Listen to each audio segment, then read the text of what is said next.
Hello, eighth graders. All right, we are going to be talking about imperialism in the Middle East and Southwest Asia.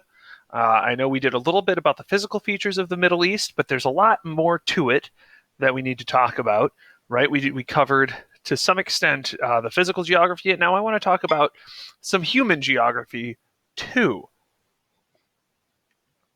So the map that you see in front of you, dark green, is the traditional definition of the Middle East. Um, and then there's the G8 summit. So the darker green, the mid green, is the the G8 definition of the Greater Middle East, and then some areas that you're going to see sometimes associated with the Middle East are up here in light green, and uh, that includes some areas of China, some parts of southern Russia, and we'll talk about all of this.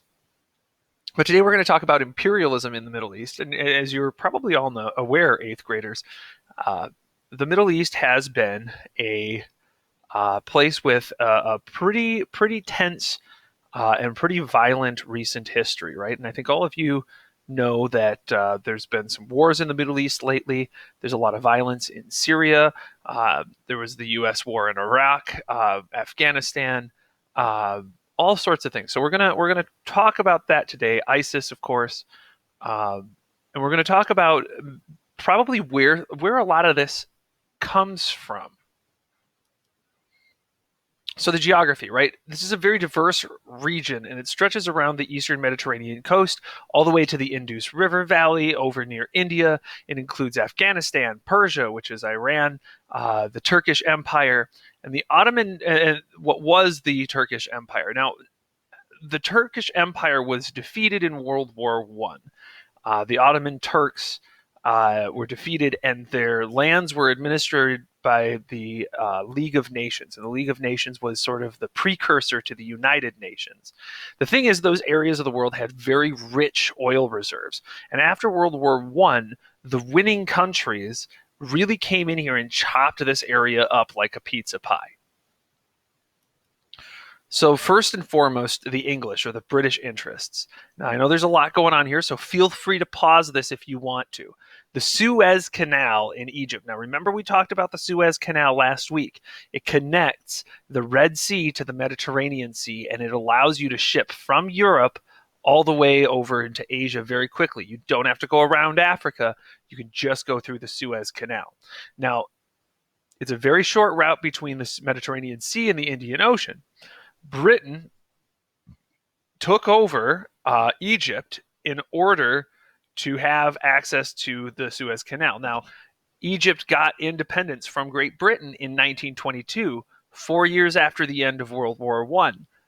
But when they got independence, Great Britain does not give up control of the Suez Canal, which is worth a lot of money, right? You controlling that shipping lane is a huge piece of power, right? And they hold on to it for another 38 years after 1922. They have other mandates, which are things that they basically pieces of the area of the world that they control following World War One under the League of Nations. Mesopotamia, which is the Tigris and Euphrates, right? Those are two rivers that we saw. That becomes Iraq, right? Palestine, Israel. If these names are not ringing a bell yet, start watching the news because there's violence all over the place in these spots and they're popping up. This also includes Transjordan, which becomes Jordan, and Kuwait, which is declared by invading Britons after World War One to be an independent sheikdom, so its own kingdom, but it's under British protectorate. So Britain owns it, and they give it independence or gains independence in 1961. Now the French are in this area too. French mandates from 1923 to 1944 under the League of Nations include countries like Syria and Lebanon. And then you have Russian interests. The Russians, or the Soviets after 1917, want to have control of Constantinople and Turkey so they can have a warm water port linking their part of the Black Sea to the Mediterranean. They basically want access to the Mediterranean for trade and for shipping. They want acquisition and control of territory in the Caucasus and Central Asia. So yeah, and they will continue to do that all the way through the 1980s. And then Germany has interests there too. Now, Russia, Germany, England, and France are all countries that are not in the Middle East, right? They're in Europe. But still, they seem to be the ones who are calling the shots here. So, something to keep in mind. There's the Berlin to Baghdad Railroad.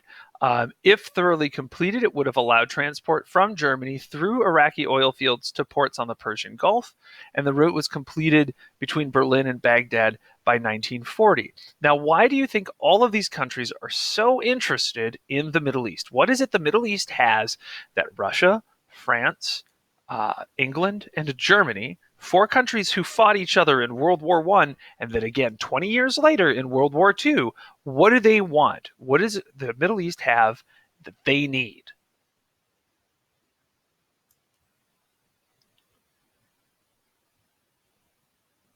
And then we have this here, right? Uh, and this is a map of Iran and how it gets chopped up in a war between Russia and Britain. So you can see the red line is the extent of Russian influence, and they sweep down and they take much of northern northern Iran, and you can see British influence is coming in here on the left, uh, and of course this is formative stuff here, right? Like this would be uh, this is a big piece of Iran's history. Is having these two foreign countries, right? This is not the Iranians fighting for themselves. This is the Russians fighting from the north, and the British coming in from India and what becomes Pakistan to try to take over Iran. So, how friendly is Iran going to be with any sort of foreign powers, right? What kind of government is Iran going to have? What kind of reactions to foreign powers is Iran going to have? So, some review questions. How do you think people in the region felt about foreign countries calling all the shots in their areas, right? What are some natural resources of this region that is most of interest to other powerful countries? And what countries held common control? What countries hold control in this region after World War One? Is it the countries who live there, or is it other countries? So these are the three things that I want you to review.